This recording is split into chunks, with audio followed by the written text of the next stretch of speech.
Hello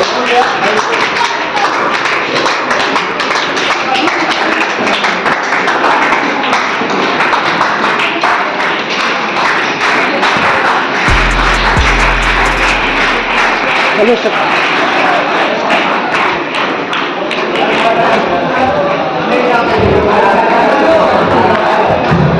ताली बजाओ।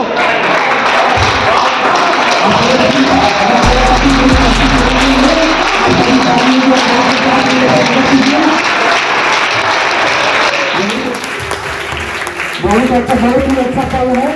आप सबके सामने जारी रखिए।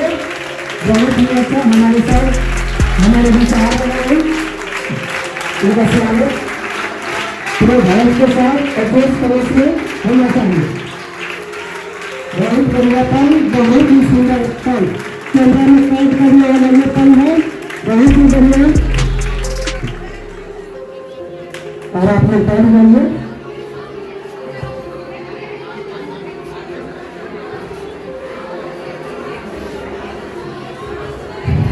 हमारे अतिथिगण हमारे बीच में उपस्थित हो गए हैं। आप अब शांति बनाकर बैठे और आगे कार्यक्रम को हम लोग प्रोसीड करेंगे।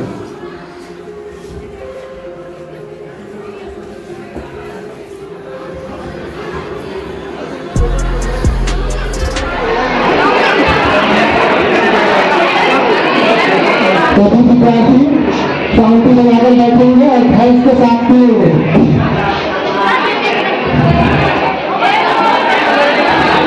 सबसे पहले मैं आप सभी को स्वागत प्रदान करता हूँ। मैं Mustafa Nawaz, assistant professor CSR college Sasaram, आप सभी विद्यार्थियों एवं छात्र छात्राओं का इस सरदार पटेल सेमिनार हॉल में हार्दिक अभिनंदन करता हूँ। आपका स्वागत करता हूँ, अभिवादन करता हूँ एवं पहले दिन से इस्तेमाल करता हूँ। आज का यह एक दिवसीय राष्ट्रीय सेमिनार आइडियाज फॉर विकसित भारत और विवेक और 2047 पर हो रहा है। यह देश के विकासशील रास्ते की श्रेणी से बाहर निकालकर विकसित रास्ते की श्रेणी में उड़ाने का आयोजन करता है। आज के इस सेमिनार क्लासरूम को हम वैसी नहीं होने देंगे। हम इसे हल्का करने के लिए इसको उत्सव की तरह मनाएंगे। मैं इस अवसर पर दो पंक्तियां कहना चाहता हूँ। थोड़ा से आली होंगी, आसमान बन जाएंगी, ये ईंधने बर्क होकर मुस्कान बन जाएंगी। आप तालियां बजाकर हौसले को हवा देते रहे। आपकी तालियां इस कार्यक्रम की जान बन जाएगी।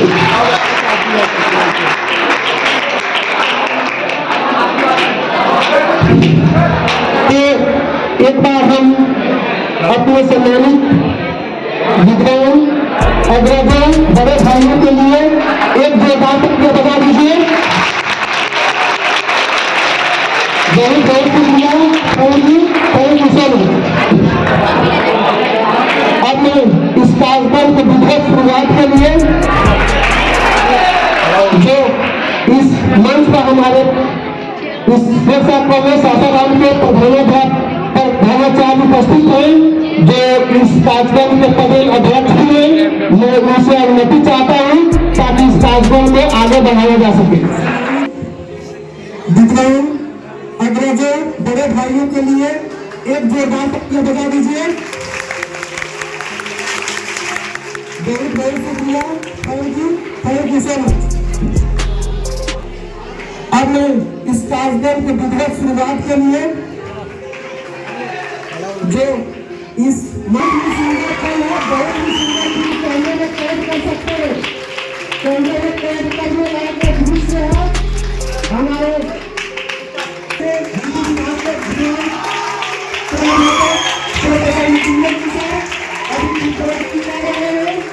इसके बाद डॉक्टर रविशंकर सिन्हा सर जो ANCC कैप्टन भी हैं, वो भी रिप्रेजेंट में सहयोग कर रहे हैं। आप सब लोगों के लिए तालियां बजाते रहिए। तालियों की जगह करनी नहीं चाहिए, रुकनी नहीं चाहिए जब तक सब संबंधित हो जाता है तब तक आप तालियों की गड़गड़ाहट जारी रखिए। अभी हमारे प्राचार्य महोदय गीत प्रस्तुत करेंगे। सर जो एनसीसी कैप्टन भी है वो भी गीत प्रस्तुत में सहयोग कर रहे हैं। आप सब लोग के लिए तालियां बजाते रहिए। तालियों की गड़गड़ाहट करनी नहीं चाहिए, रुकनी नहीं चाहिए। जब तक सब गीत प्रस्तुत हो जाता है तब तक आप तालियों की गड़गड़ाहट जारी रखिए। अब हमारे प्राचार्य महोदय गीत प्रस्तुत करेंगे। सरकार इसमें से आप सभी तालियों की गड़गड़ाहट जारी रखिए। बहुत ही सुंदर गीत आप सभी अपना के लिए प्रस्तुत रखो और स्वागत गीत प्रस्तुत करो। बचिया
देव की भांति पूजन करे आज हम, देव की भांति पूजन करे आज हम।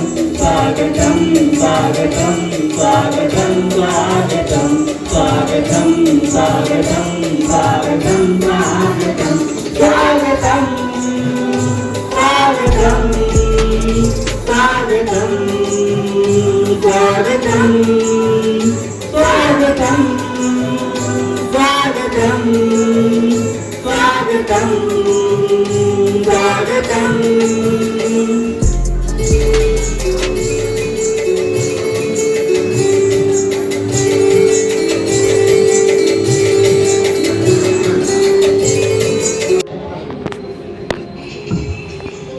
जो अपने विषय के एक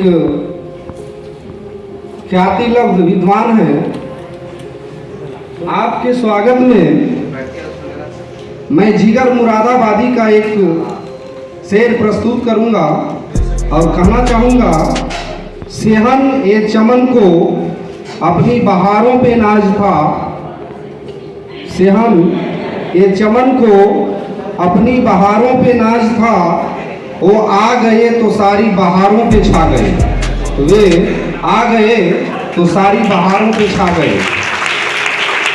इस शेर के साथ मैं प्रोफेसर मृत्युंजय सिंह का बहुत बहुत हार्दिक स्वागत एवं अभिनंदन करता हूँ।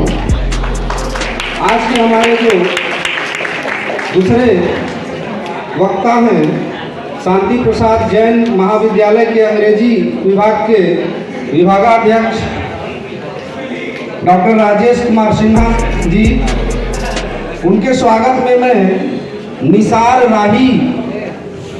राही का एक शेर प्रस्तुत करना चाहूँगा। ये और बात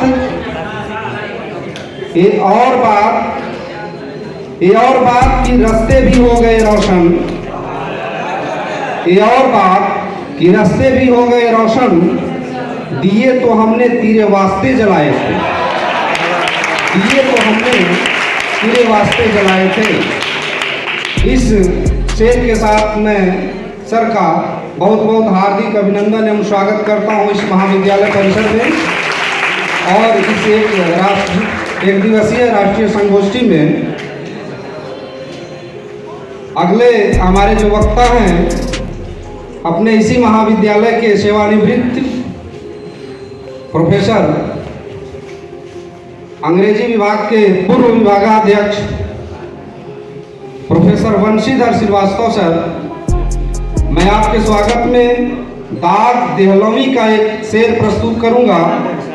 दाग एक आदमी है गर्मा गर्म, दाग एक आदमी है गर्मा गर्म, खुश बहुत होंगे जब मिलेंगे आप, खुश बहुत होंगे जब मिलेंगे आप। मैं दूसरी पंक्ति के माध्यम से सर का ये परिचय करूं कि सर की जो वाणी है, जो वक्तव्य हैं, आप सुनने के बाद सच में खुश होंगे।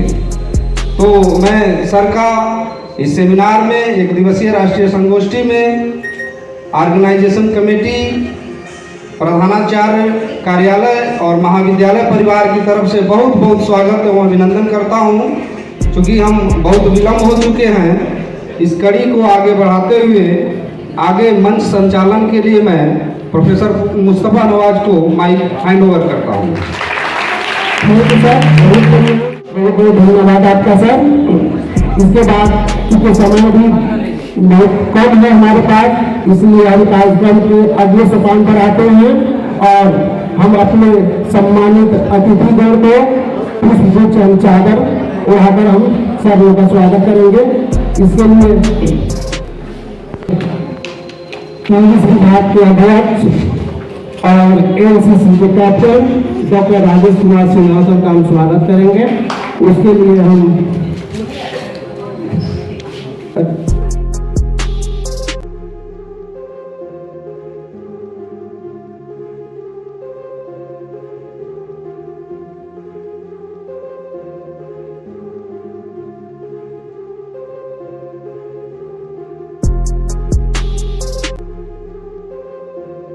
अपने विचार कि 2047 में विकसित भारत का विजन कैसा होगा, मैं अपने शब्दों में प्रस्तुत करना चाहती हूँ। तो शुरुआत करते हैं अपने इतिहास से, जिससे मैं बहुत प्रभावित हूँ और उसके बारे में कहना चाहती हूँ कि संघर्षों के साए में इतिहास हमारा फलता है, संघर्षों के साए में इतिहास हमारा फलता है। जिस ओर जवानी चलती है उस ओर जमाना चलता है।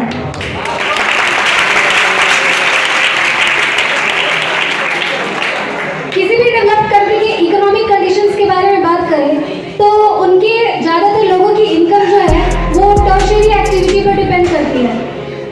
1947 का भारत का जो पूरा इनकम था वो कहीं ना कहीं ज्यादातर प्राइमरी एक्टिविटी पर डिपेंड था, लेकिन आज के भारत की हम बात करें तो आज की ज्यादातर पॉपुलेशन टर्शियरी सेक्टर पर डिपेंड करती है।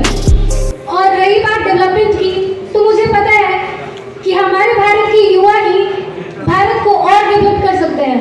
नई टेक्नोलॉजी और आर्टिफिशियल इंटेलिजेंस का उपयोग हम अपने भारत के डेवलपमेंट को और भी ज्यादा डेवलप करने में यूज कर सकते हैं। कक्षा 12वीं की बुक में एक चैप्टर है जिसका नाम है भारत इज माई होम। 1967 में प्रेसिडेंशियल स्पीच दिया गया था बाय डॉक्टर जाकिर हुसैन। उन्होंने उसमें कहा था कि इंडिया एक फैमिली है और इंडिया एक डेवलपिंग फैमिली है। मैं कहना चाहती हूँ कि I am the part of this family and इसकी डेवलपमेंट की रिस्पॉन्सिबिलिटी हमारे कंधों पर भी है। और इसी के साथ ही मैं एक पंक्ति प्रस्तुत करना चाहती हूँ जो मेरे द्वारा बनाई गई है।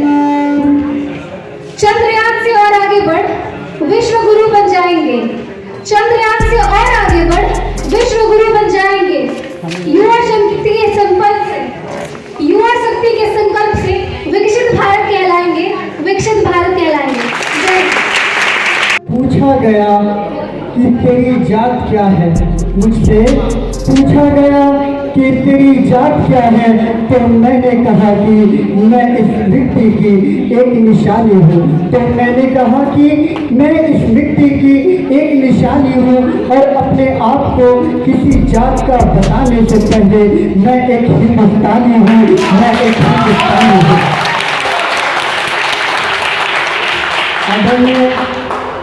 मंच सम्मानित एवं यहाँ मौजूद सभी व्यक्ति को मेरा सलाम, आदाब और गुड इवनिंग। मैं फरहान आज आप सबके सामने दिए गए विषय विकसित भारत के लक्ष्य पर अपने कुछ विचार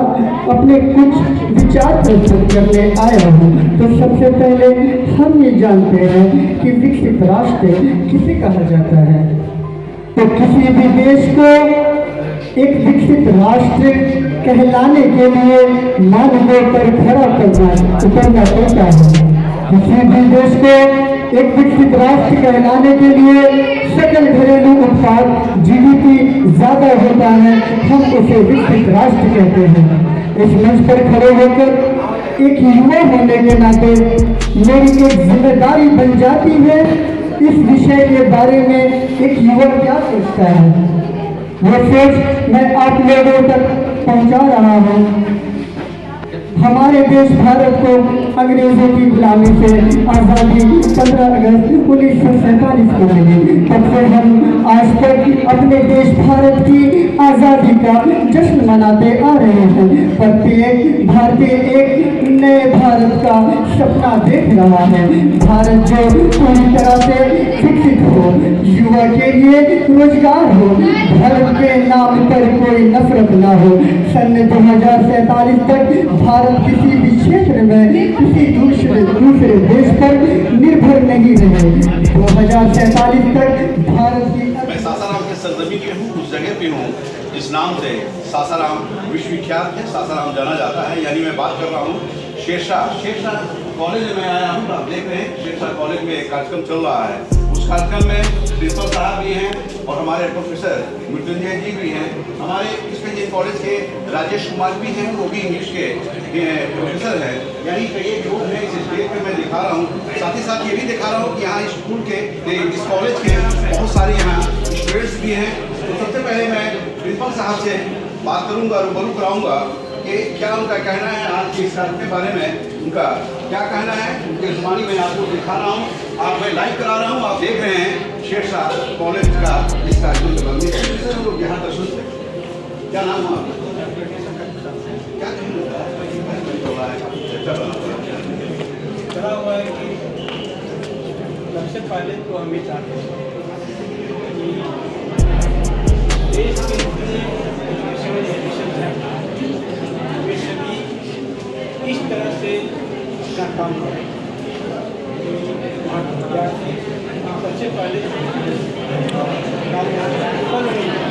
वास्तव में शिक्षा के अभाव अभी भी शिक्षा का अभाव है। और अगर हर लोग शिक्षित हो जाते हैं कभी या भारत ऐसे ही क्योंकि शिक्षा विकास का एक मूल मंत्र है, उसको हम लोगों को अमल में लाना चाहिए। देखिए शेरशाह कॉलेज के ये प्राचार्य हैं, प्रिंसिपल हैं और जो इन्होंने बताया है काफ़ी अनुभवी लोगों में शुमार किए जाते हैं। और इन्होंने शिक्षा के प्रति जो बताया है आप देख रहे हैं, सुन रहे हैं। मैं बात कर रहा हूँ क्योंकि गेस्ट स्पीकर के रूप में हैं doctor Mrityunjay Kumar, SP Jain college के ये हेड ऑफ द डिपार्टमेंट हैं, हिंदी विभाग के हैं। इनसे भी आप रूबरू करवा रहे हैं। इनका क्या कहना है, इसमें क्या कहेंगे आप?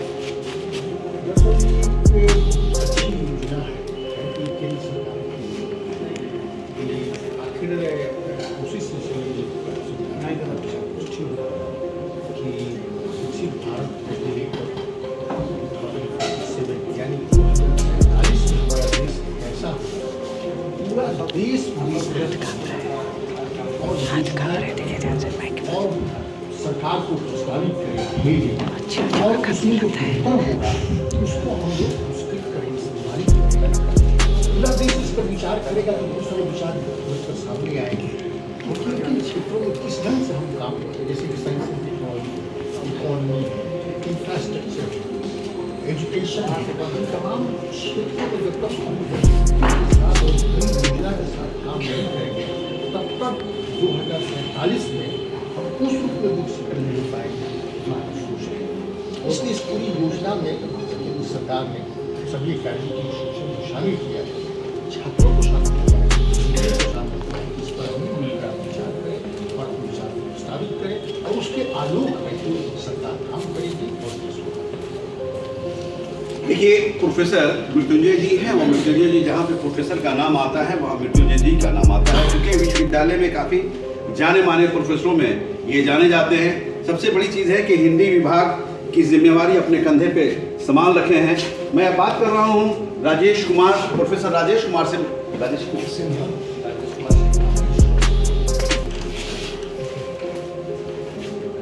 मैं बात कर रहा हूँ क्योंकि अगर हिंदी विभाग ने कमान संभाला है तो जाहिर चीज़ है कि इस स्टेज पे इंग्लिश विभाग को भी मैं दिखा रहा हूँ क्या उनका कहना है, क्योंकि आप जान रहे हैं कि डॉक्टर राजेश कुमार सिन्हा ये एसपी जैन कॉलेज के हेड ऑफ द डिपार्टमेंट हैं और इनसे भी रूबरू मैं करा रहा हूँ इनका क्या कहना है।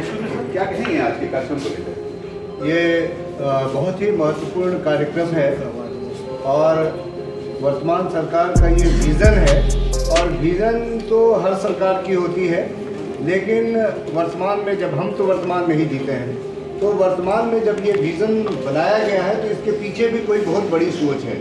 वो सोच ये है कि हम सब मिलकर 2047 तक इस देश को एक विकसित देश बना सकें। अंग्रेजी में एक कहावत है, united we stand, divided we fall. तो हम लोग कोशिश ये करेंगे और हमें करना भी है, करना चाहिए नहीं, करना है कि हम सब चाहे जो जिस कैपेसिटी में हो, चाहे जो भी विषय पढ़ रहे हों, हम छात्र हैं, शिक्षक हैं और हम छात्र और शिक्षकों के बीच में बातचीत कर रहे हैं, हम पत्रकारिता की भी बात करते हैं, तो आपके पास बहुत सारे ऑप्शन हैं। आप जिस फील्ड में भी जाएं, आप कोशिश ये करें कि आपका पहला जो उद्देश्य होना चाहिए। मैं आर्मी से भी जुड़ा हुआ हूँ, आप देख रहे होंगे मेरे नाम के साथ कैप्टन जुड़ा हुआ है, और आर्मी का एक थॉट है कि नेशन फर्स्ट, और ये सिर्फ आर्मी का नहीं होना चाहिए। नेशन फर्स्ट ये थॉट जो है हम सबका होना चाहिए, और जब ये थॉट हमारे विचार में होगा, हमारे मन में होगा, तो हम जिस क्षेत्र में भी हैं उसमें यह सोचकर काम करेंगे कि हमको अपने देश को विकसित देश बनाना है 2047 तक। और इसका बैकग्राउंड है 1947 में हम आज़ाद हुए थे। 100 साल बाद हम कहाँ होंगे?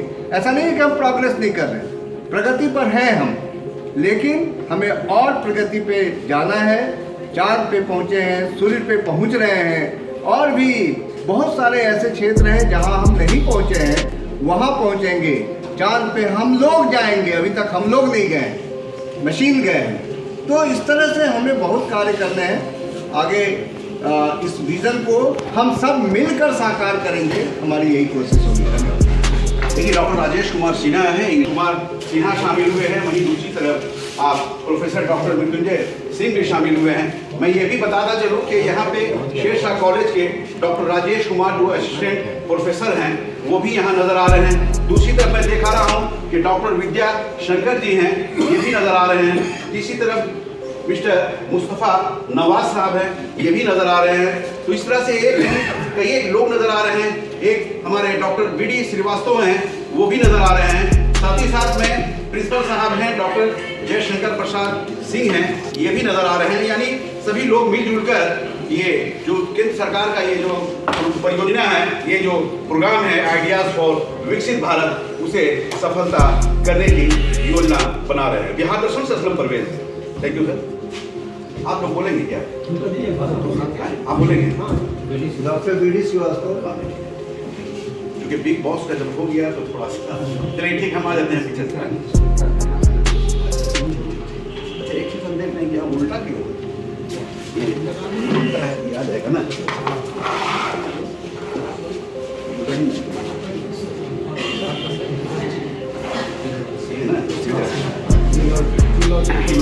डॉक्टर BD श्रीवास्तव, आ जाइए। Retired head of English department, इसी कॉलेज।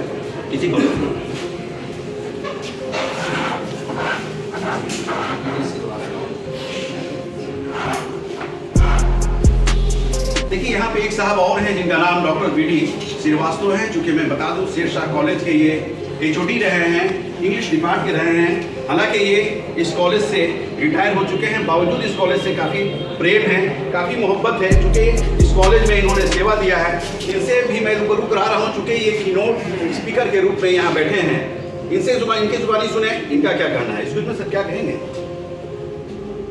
मैं ऐसे कार्यक्रम में सम्मिलित होकर अपने को बहुत ही गौरवान्वित महसूस कर रहा हूँ। जहाँ तक विकसित भारत की परिकल्पना जो भारत सरकार ने की है, यह एक बहुत बड़ा स्वप्न है। डॉक्टर APJ अब्दुल कलाम तो भारत के पूर्व राष्ट्रपति और बहुत बड़े वैज्ञानिक थे। उन्होंने इंडिया विजन फॉर 2020 उसमें उन्होंने विकसित भारत की कल्पना की थी, परंतु 2020 तक डॉक्टर APJ अब्दुल कलाम का सपना साकार नहीं हो सका, क्योंकि कोई भी मिशन तभी सफल होता है जब वहाँ के सारे युवक युवतियाँ एकजुट होकर के उसकी तैयारी में लग जाते हैं। और जब 1947 यानी 1947 में देश स्वतंत्र हुआ, 100 वर्ष यानी एक शताब्दी के बाद यह जो परिकल्पना है, यह बड़ी उच्च कोटि की परिकल्पना है। जिस तरह से भारत विकास कर रहा है, अभी जो इसकी अर्थव्यवस्था है, विश्व का 5वां राष्ट्र है जो कि अर्थव्यवस्था में सबल हुआ है। तो अर्थव्यवस्था इतनी बड़ी व्यवस्था है कि जब कोई राष्ट्र इतना आगे पहुंच गया, बहुत आगे पहुंच गया, तो वह दिन दूर नहीं जब भारत एक पूर्ण विकसित राष्ट्र घोषित होगा। इसके लिए मैं युवक युवतियों सबका आह्वान करता हूं कि वे एकजुट हो जाएं, कमर कस लें। और आज इस कार्यक्रम में जो शेरशाह महाविद्यालय के सेमिनार में हो रहा है, उसमें सब लोग यह संकल्प ले लें कि हम आज से, प्रधानमंत्री ने तो 23 दिसंबर से कहा था, लेकिन हम लोग आज से ही संकल्प ले लें कि यह जो भारत का जो सपना है उसे हम एक स्वतंत्र, एक विकसित भारत के रूप में देखेंगे। और यह तभी होगा कि हमारी जो शिक्षा नीति है, राष्ट्रीय शिक्षा नीति जो नई लागू हुई है, उसका व्यावहारिक पक्ष में पालन हो, सब लोग उसका शिक्षा का व्यावहारिक रूप हो।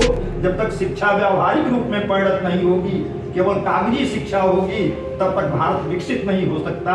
अतः एक शिक्षक होने के नाते बड़ी लंबी अवधि हमने इस महाविद्यालय में व्यतीत की पठन पाठन में। तो जब तक शिक्षा का विकास नहीं होगा, नारी का सशक्तिकरण नहीं होगा, आयुर्वेद के क्षेत्र में विकास नहीं होगा, कृषि के क्षेत्र में विकास नहीं होगा, ग्रामीण क्षेत्र का पूर्णतः विकास नहीं होगा, जब तक पूरे समेकित विकास की कल्पना हम नहीं करेंगे, तब तक भारत विकसित नहीं हो पाएगा।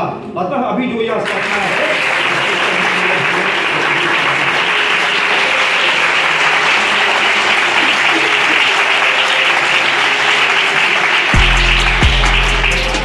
देखिए ये BD श्रीवास्तव जी हैं, चूँकि कॉलेज के प्रोफेसर रह चुके हैं, और जैसा इन्होंने बताया है कि विकसित कैसे होगा मेरा भारत, विकास कैसे करेगा, उसके बारे में डिटेल्स इन्होंने बताया है।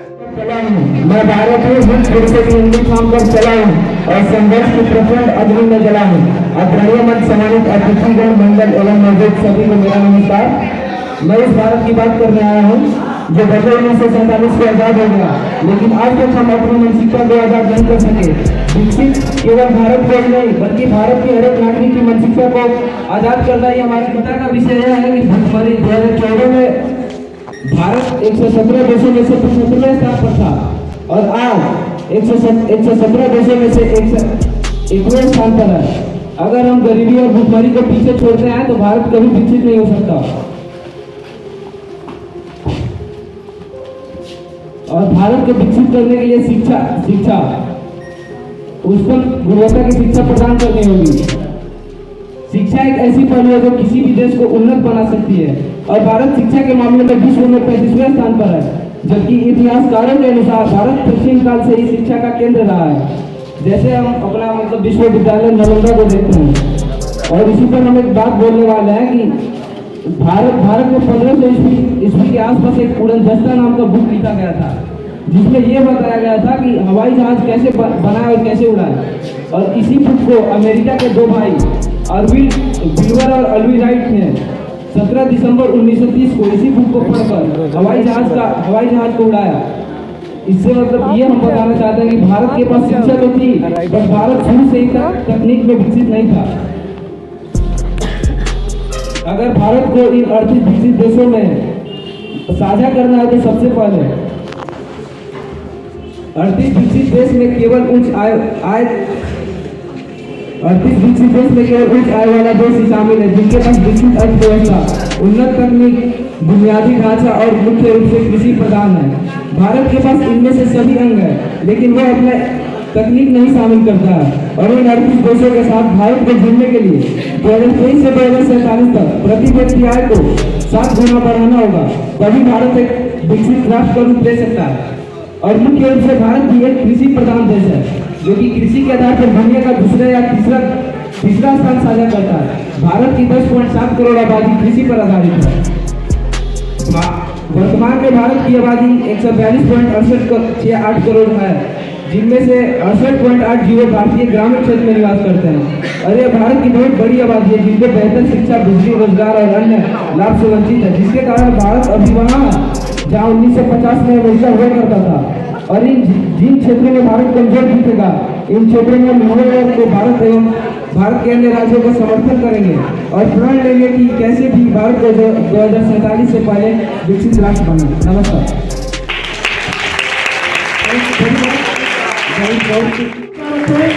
आप काफी आगे बढ़ेंगे, देश का विकास करेंगे। आप भारत के भविष्य हैं, देश के भविष्य हैं। और आप जो जैसा करेंगे, अगर अच्छा करेंगे तो हमारा राष्ट्र आगे बढ़ेगा, अच्छा नहीं करेंगे तो फिर राष्ट्र आगे नहीं बढ़ेगा। थोड़ी देर पहले आप लोग शपथ ले रहे थे कि हम भारत को विकसित बनाएंगे, तो भारत को विकसित बनाने के लिए जितना प्रयास हो सके वो अपने करना है। अब मैं इस कार्यक्रम को आगे बढ़ाते हुए अपने महाविद्यालय के पूर्व विभाग इंग्लिश के पूर्व विभागाध्यक्ष mister B D Srivastava sir को आमंत्रित करना चाहता हूँ। सर आए और अपनी बात को सबके समक्ष रखें।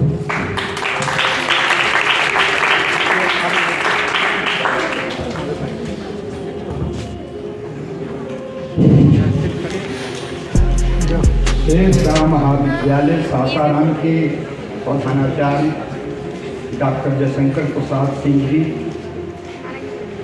शांति प्रसाद जैन महाविद्यालय सासाराम के अंग्रेजी विभागाध्यक्ष डॉक्टर राजेश कुमार सिन्हा जी, शांति प्रसाद जैन स्नातकोत्तर हिंदी विभाग के विभागाध्यक्ष डॉक्टर मृत्युंजय सिंह जी, शेरशाह महाविद्यालय के हिंदी विभागाध्यक्ष डॉक्टर राकेश कुमार जी, श्रम एवं समाज कल्याण विभाग शेरशाह महाविद्यालय के सासाराम के विभागाध्यक्ष डॉक्टर विद्या सुंदर, बीसीए के विभागाध्यक्ष दीपक कुमार जी, महाविद्यालय के सभी शिक्षक एवं शिक्षकेतर कर्मचारीगण, पत्रकारगण, मीडिया पर्सन, मैं इस मंच के माध्यम से आप सभी लोगों का हार्दिक अभिनंदन, स्वागत करता हूँ। मुझे जब सूचना मिली कि महाविद्यालय में एक सेमिनार हो रहा है जिसमें सम्मिलित होना है, मैं इधर भी 1 महीने अपने निजी कार्यक्रम में बहुत ही व्यस्त रहा। व्यस्त क्या रहा, संकट से थोड़ा अस्वस्थ भी हो गया। परंतु जब सूचना मिली कि नहीं महाविद्यालय में कार्यक्रम हो रहा है, तो मैं बिल्कुल तैयार हो गया कि मैं किसी भी परिस्थिति में पहुंचूं। जहां तक यह जो आपका 1 डे नेशनल सेमिनार है, आइडियाज फॉर विकसित भारत 2047, आप सभी लोग जानते हैं कि भारतवर्ष जो प्राचीन काल में गोल्डन बर्ड कहलाता था, सोने की चिड़िया कहलाता था, और बीच में हमारी ऐसी स्थिति हो गई, इतनी हम और विकसित हो गए, इतने पीछे चले गए कि हम लोग बहुत ही अपमानित महसूस कर रहे। लेकिन बीच में जो केंद्र सरकार आई और जो उन्होंने बड़े परिश्रम और व्यवसाय के साथ कार्य किया, मनोबल से कार्य किया, आत्मविश्वास से कार्य किया, और आज उसका परिणाम है कि भारतवर्ष विश्व के शक्तिशाली देशों में व्यवहारिक रूप से हो गया। आज हमारे देश के प्रधानमंत्री बाहर कहीं भी जाते हैं तो वो एकदम निर्भीकता पूर्वक कहते हैं कि छेड़ोगे तो छोड़ेंगे। कहने का तात्पर्य यह है कि भारत जो आतंकवादियों के सामने झुकता कई सरकारों में, लेकिन आज आतंकवादी भाग रहे हैं यहाँ के सैनिकों को देख करके, यहाँ के सैन्य बल को देख। जब देश में शांति होती है तो उस समय विकास का कार्य होता है। भ्रष्टाचार जब कम होता है, भ्रष्टाचार जब शून्य होता है, भ्रष्टाचार पर जब जीरो टॉलरेंस पॉलिसी होती है तो राष्ट्र का, राज्य का विकास होता है। तो अभी आपने देखा कि वर्तमान समय में भारत में भ्रष्टाचार के प्रति सरकार की जीरो टॉलरेंस नीति है। पेपर में कुछ कहा जाए, कोई कुछ बयानबाजी करे, उससे कुछ फर्क नहीं पड़ता है।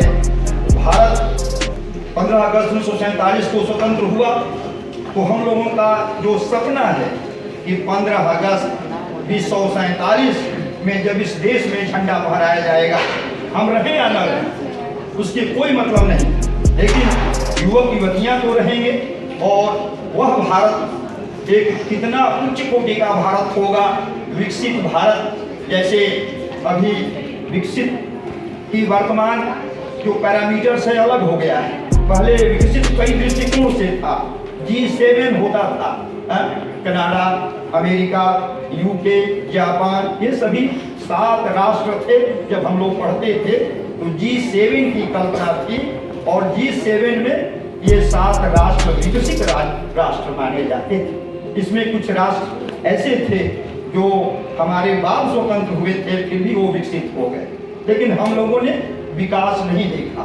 हम लोग जातिवाद, क्षेत्रवाद, भाषावाद, रंगभेद, लिंग भेद, नहीं, नारी से घृणा करो, नारी को निचले पावदान का जीव समझो, ये हम लोग करते रहे, जिसका परिणाम हुआ कि भारत विकसित नहीं हो पाया। मेरे दृष्टिकोण से अभी जो ये 2021 ये जो 21वीं शताब्दी चल रही है, पूरे 23 वर्षों से भी 77 वर्ष बाकी है।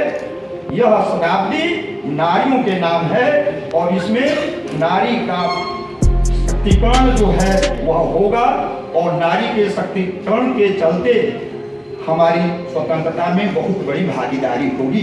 अतः जो युवतियां बैठी हैं, मैं उन युवतियों का इस मंच के माध्यम से आह्वान करना चाहता हूं कि अब चूड़ी पहनकर बैठने का समय नहीं है, अब समय आ गया है।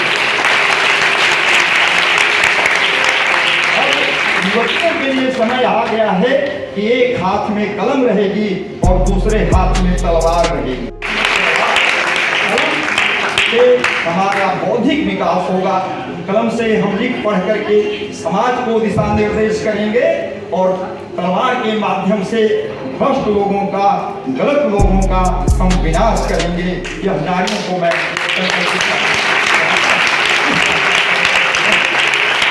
यहाँ पर युवकों की बात है। दिनकर जी की पंक्ति एक बालिका ने पढ़ा, मैं उसकी अंतिम पंक्ति पढ़ देता हूँ। जिस ओर जवानी चलती है उस ओर जमाना चलता है। एक बालिका जो प्रथम बार पढ़ी, भी नाम मैं भूल रहा हूँ, और पढ़ी, बड़ा अच्छा लगा। जिस ओर जवानी चलती है उस ओर जमाना चलता है। जिधर युवक युवतियां जिधर चल जाएंगे पूरा संसार के सभी लोग उसी ओर चलने लगते हैं, उसी ओर चलने लगते हैं। अतः केवल युवतियों से ही नहीं, युवकों से भी हमारा निवेदन है, हमारा सुझाव है कि वे भी आज संकल्पित हो जाएं, दृढ़ संकल्पित हो जाएं और आज के बाद यह जो भारत को पूर्ण विकसित करने का जो सपना है उसको संजो लें। केवल भाषण देने से नहीं होगा, उसका व्यवहारिक पक्ष में लाना होगा। Thought without action is abortion.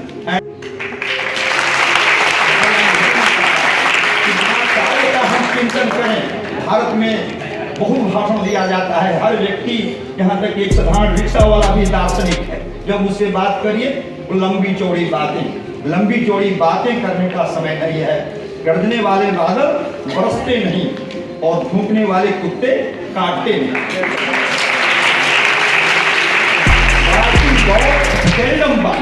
इसलिए अधिक भाषण की आवश्यकता नहीं। दूसरी बात, मेरा कहने का अर्थ है कि यह जो हम लोगों का दूसरा बिंदु है वह है शिक्षा का।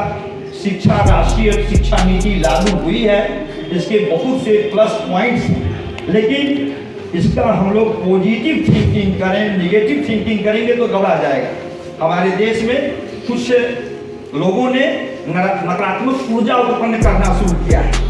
हर क्षेत्र में लोग हैं, निगेटिव थिंकिंग है, निगेटिव एनर्जी दे रहे हैं, उसको हमें पॉजिटिव एनर्जी में। जब हम आजादी के लिए लड़ाइयाँ लड़ रहे थे, सत्याग्रह जैसे आंदोलन है, विदेशी सामानों का बहिष्कार करना है या स्वदेशी चीजों को अपनाना हो, हम सब ने एकजुट होकर ये सारे आंदोलन किए और हमें आजादी मिली। तो क्या हम एकजुट होकर एक विकसित भारत का निर्माण नहीं कर सकते हैं? महोदय, कुछ एक्सपर्ट का कहना है कि आने वाले 20-30 सालों में हमारा देश वर्किंग एज में सबसे आगे होगा। तो हमारे देश के जितने भी युवा हैं, अगर वो ठान ले कि हमें एक विकसित भारत का निर्माण करना है, तो हमें नहीं लगता कि ये नामुमकिन है। तो आज मैं इस मंच पे खड़े होकर बस में अपने युवा और भाई बहन से इतना ही कहना चाहूंगी कि आइए हम सब मिलकर ये संकल्प लें कि अपना थोड़ा सहयोग हम सब मिलकर देंगे और अपने भारत को एक विकसित राष्ट्र बनाने में सफल बनाएंगे। तो महोदय, मैं कुछ पंक्तियां बोलना चाहूंगी। जिस दिन तेरे फतेह का परचम इस धरती पे लहराएगा, जिस दिन तेरे फतेह का परचम इस धरती पे लहराएगा, क्या जमीन क्या आसमान, ये पूरा हिंदुस्तान कहलाएगा, ये पूरा हिंदुस्तान कहलाएगा। महोदय, मैं इतना ही कहकर अपनी वाणी को विराम देती हूँ। जय हिंद।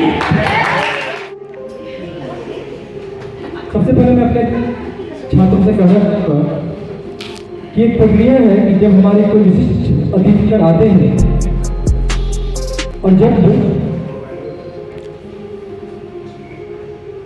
वो जाते हैं तो उन्हें धन्यवाद ज्ञापन देना होता है। और ये क्रिया मुझे बीच में करनी पड़ रही है, तो इससे आप लोग बिल्कुल भी डिमोटिवेट नहीं होइएगा कि ये सेमिनार का कार्यक्रम यहाँ समाप्त हो जाएगा। ये सेमिनार का कार्यक्रम तब तक चलता रहेगा जब तक आप चाहते हैं कि आपके वक्तव्यों को सुना जाए। हम और हमारे शिक्षक हैं, तब तक आपकी जो थॉट्स हैं उसके सुनने के लिए हम बैठे रहेंगे। लेकिन हमारे जो अतिथिगण हैं उन्हें और भी बहुत सारे इंपॉर्टेंट कार्य हैं जिनके लिए उन्हें जाना पड़ेगा, तो इसी कारण मुझे बीच में प्रोसेस करना पड़ रहा है। श्री सर, मैं धन्यवाद ज्ञापन करूंगा सबसे पहले हमारे राजेश सर जी का, जो इग्नू के कोऑर्डिनेटर हैं, इंग्लिश के विद्वान हैं और एसपीजन कॉलेज में जो दो स्तंभ हैं जो पूरे एसपीजन को उठा के चलता है, उन दोनों के दोनों स्तंभ हमारे यहाँ है। उसमें से एक स्तंभ हमारे राजेश सर है। इनका शेड्यूल इतना बिजी था कि आज आपको पता होगा कि एसपीजन महाविद्यालय में इग्नू के एग्जाम चल रहे हैं। इस भीड़ भाड़ वाले शेड्यूल में भी महाविद्यालय का रिक्वेस्ट कर अपना बानी सर दिया, इसके लिए बहुत बहुत धन्यवाद सबको।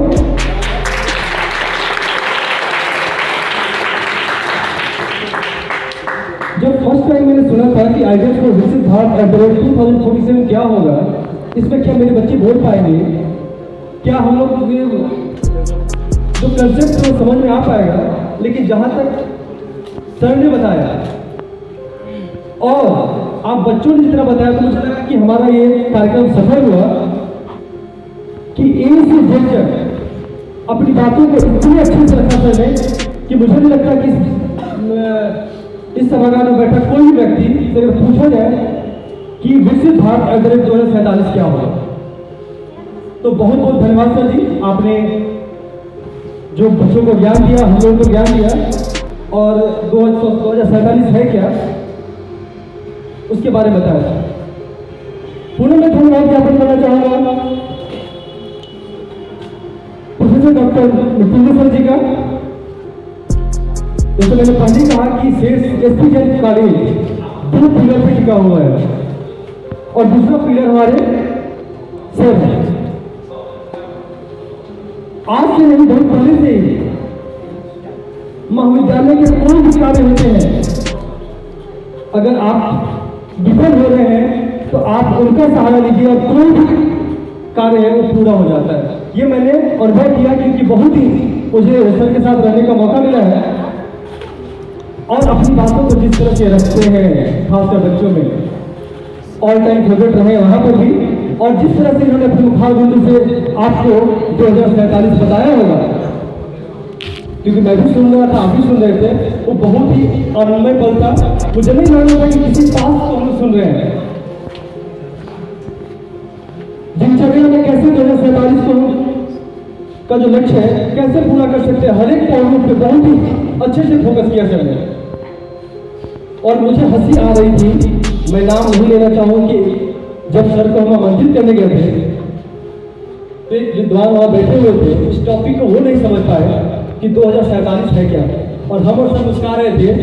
लेकिन जिस पद्धति से यहाँ के बच्चे हम सबके सामने अपने विचारों में रखा है कि अभी मेरा भारत 1947 में था कहाँ, अभी है कहाँ, और कहाँ पहुँचेगा और कैसे पहुँचेगा। सिर्फ पहुँचेगा नहीं, सिर्फ ख्याली चुनाव नहीं थे, उन्होंने यह बताया कि काम करने वाले कहाँ विफल हो रहे हैं, डेटा के साथ।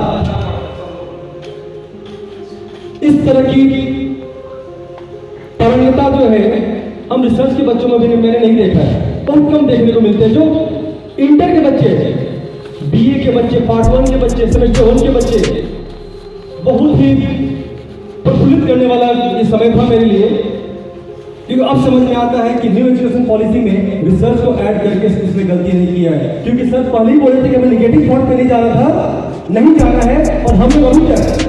जो चीजें जो पहले कर दिया है, जो पूरी रिसर्च में जो है ग्रेजुएशन में डाल दिया, तो एक समय मुझे ऐसा लग रहा था कि बहुत ही जल्दबाजी कर रही है हमारी सरकार न्यू एजुकेशन पॉलिसी में रिसर्च को डाल करके। लेकिन अब लगता है कि नहीं, उसने जो सोचा था वो बहुत ही सही सोचा था कि आज इंटर के विद्यार्थी जब इस तरह से सोच सकते हैं, तो सच में और आइडियाज फॉर भारत में, विजन फॉर भारत में, विकसित भारत में, जो उन्होंने इंटर से लेकर के पीजी के बच्चों को जो चूज किया है, उनके आइडियाज को ले रहा है, वो ऐसे नहीं है। इसी तरह की जो एम है, जो थॉट है, वो देखने को मिलेंगे। मुझे धन्यवाद ज्ञापन करना था, लेकिन धन्यवाद ज्ञापन के बीच में मैं बहुत कुछ भूल गया, इसके लिए मैं माफी चाहूँगा। हमें लगता है कि डी श्रीवास्तव सर भी हमारे साथ रहेंगे, तो अभी सर को छुट्टी नहीं मिलेगी। धन्यवाद ज्ञापन सर का मैं रोकता हूँ, फिर से सर का धन्यवाद ज्ञापन करूँगा। तो सरकार में चाहता हूँ कि आप सभी हमारे दोनों हंसना जो हमारे साथ विराजमान है, इन दोनों का भरपूर ताली से स्वागत करते हुए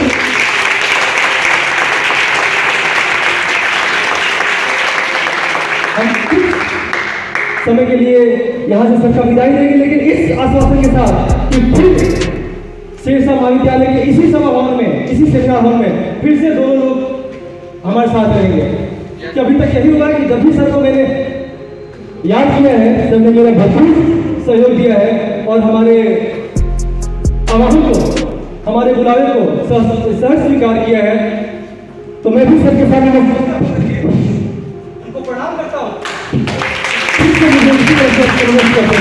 धन्यवाद सर।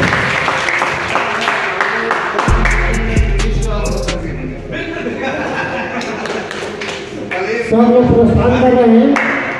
सर के लिए सम्मान में खड़ा होकर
जो बी ए फर्स्ट ईयर की छात्रा है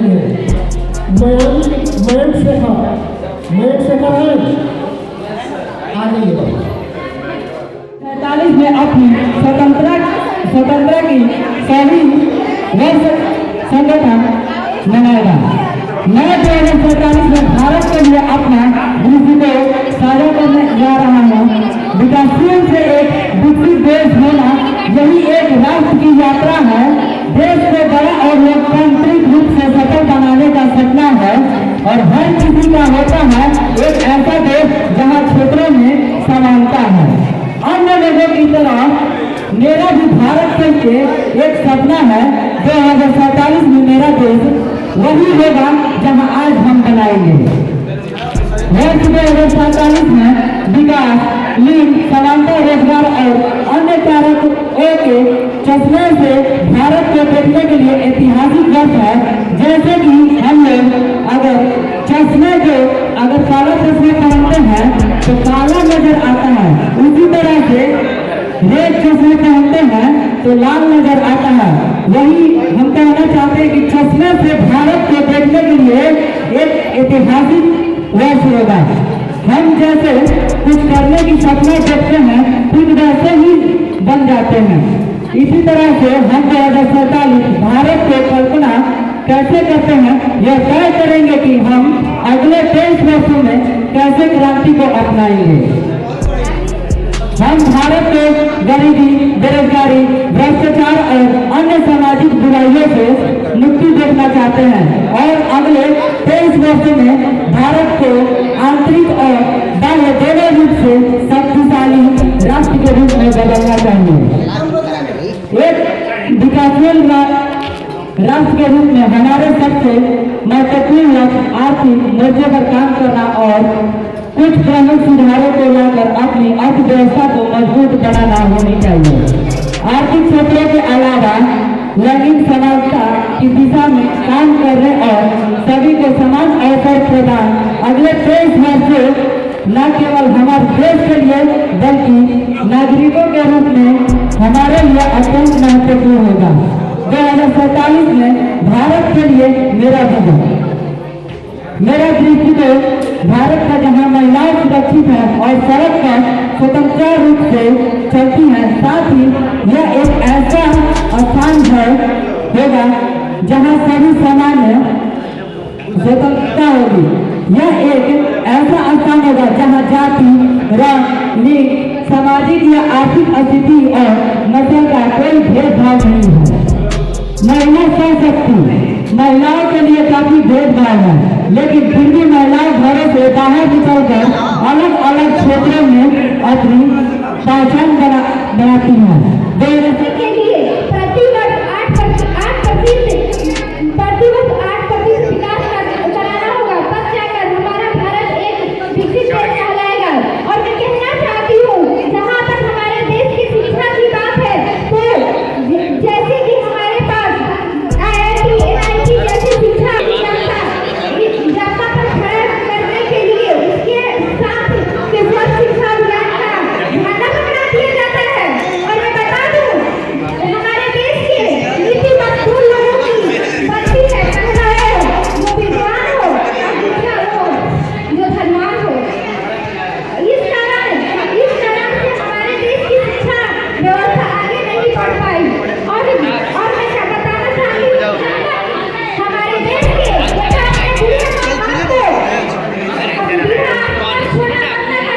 तब तक हमारे देश आगे विकसित नहीं हो सकता है। और हमारे देश तब तक विकसित नहीं हो पाएगा जब तक हमारे देश की युवा पीढ़ी के लोग जान बचाने से ज्यादा लाइफ बढ़ाने में लगे होंगे। हमारा देश तब तक विकसित नहीं हो पाएगा। हमारे राष्ट्र की जिम्मेदारी को अपने राष्ट्र की बातें रखने के लिए वही युवा जो 4 पहचान के छोटी सी स्क्रीन पर अपने कोमल सी उंगलियों को अपने भावनाओं के इमोशन के द्वारा भेज रहे हैं। हम ऐसे समाज में रहते हैं जहाँ पत्थर के लोगों को लगते हैं 56 ठोक। हम इस समाज में रहते हैं जहाँ पत्थर के लोगों को लगते हैं 56 ठोक। भूखे प्यासे लोग रह जाते हैं। भूखे प्यासे लोग रह जाते हैं। सभी शिक्षकगण एवं प्रधानाचार्य तथा हमारे गर्जीवन से मैं शुभ शुभ आशीर्वाद लेना चाहता हूँ तथा हमारे इस सेमिनार में उपस्थित सभी सहपाठी भाइयों और बहनों को शुभ शुभ किया। आज मैं विकसित भारत 2047 के अपना आइडिया देना चाहता हूँ। मान्यवर, जब मैं अपना आंखें बंद करके अपने गौरवशील भारत को एक विकसित भारत के रूप में कल्पना करता हूँ तो भारत में एक ऐसा राष्ट्र नजर आता है जहाँ भूख का नंगा नाच न हो, जहाँ भूख का नंगा नाच न हो, शोषित मजदूर न हो, दुखी किसान न हो, रोगी एवं निर्धन न हो, भूख से तड़पते, छत के अभाव में ठंड से ठिठुरते कोई अपना दम नहीं तोड़ेगा, जहाँ अन्न धन की कोई कमी न होगी, जहाँ प्रेम, एकता, सम्मान जैसी नैतिक मूल्यों को सभी के दिलों में विराजेंगे, जहाँ शिक्षा, स्वास्थ्य और तकनीकी जैसे वे सभी प्रगति क्षेत्र देश के उच्चतम शिखर पर विराजेंगे। तो ऐसा होगा मेरा विकसित भारत और गौरवशील भारत। तो मानवर, एक विकासशील देश को विकसित देश बनाना कोई एक दिन की प्रक्रिया नहीं है। इसके लिए हम सबकी जिम्मेवारी है एक सच्चे देशभक्ति के साथ इस दिशा में कार्य करें। देशभक्ति की बात आ जाए तो मैं यह नहीं मानता हूं कि आप सभी लोग व्हाट्सएप, इंस्टा और डीपी पर 3 रंग के तिरंगे लगाकर या फिर आप लोग बोलेंगे साल के 2 दिन में हाथ में तिरंगा लेकर घूमना वह देशभक्ति नहीं है।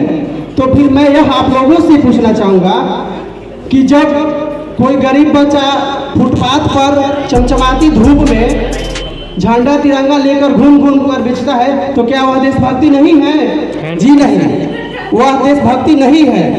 वह भूख से व्याकुल अपने जीवन यापन करने के लिए वो ऐसा काम कर रहा है। अपने परिवार, समाज और राष्ट्र के प्रति समर्पण का भाव प्रदर्शित कर उस देशद्रोही की जिंदगी में आने वाले तूफान एक देशभक्ति है। तो मेरे विचार में आज के समय में आप अपना कार्य ईमानदारी पूर्वक, पूरे लगन और पूरे निष्ठा पूर्वक के साथ करना ही है। वही एक सच्चा देशभक्ति है। हाल ही में हमारे माननीय श्री नरेंद्र मोदी जी प्रधानमंत्री जो स्वतंत्रता दिवस के भाषण में 5 प्रण का लक्ष्य निर्धारण किए थे जो 1947 तक हम लोग को पूरा कर देना है। 2047 तक हम लोग को पूरा कर देना है। अब बात की जाए कि उन्हें 2047 ही क्यों चुना गया। अब बात किया जाए कि उसको 2047 ही क्यों चुना गया।